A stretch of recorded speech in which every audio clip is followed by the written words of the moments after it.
Nouveau coup dur pour Dominique Tapie, vous le savez, depuis la mort de son mari Bernard, elle croule sous les dettes, en tout cas c'est ce que toute la famille affirme. L'histoire date depuis la revente d'Adidas par le Crédit Lyonnais, vous le savez sans doute, vous avez tous entendu parler de cette affaire. En effet, là où la banque devait juste servir d'intermédiaire, elle a fait une plus-value puisqu'elle a quasiment doublé la valeur d'Adidas en la vendant à Robert Louis Dreyfus.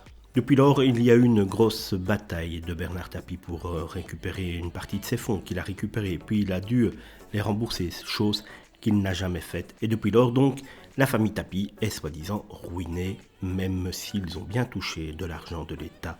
On se demande alors où est-il passé ?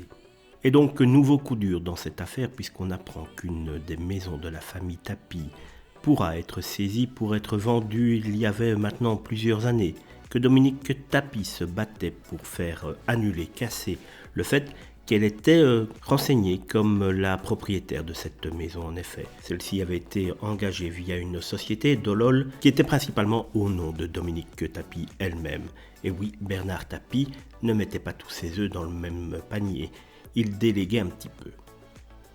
Le souci donc, ils essayaient de faire croire que cette maison n'appartenait pas à Dominique pour que celle-ci ne soit pas tout simplement saisie par l'État pour être vendue. Chose désormais qu'il va être très difficile puisque comme Dominique Tapie s'était porté caution lors de l'achat de cette maison, l'État vient de décider qu'elle appartenait à celle-ci, à la veuve de Bernard. Et donc l'établissement va être très prochainement saisi par l'État pour être vendu.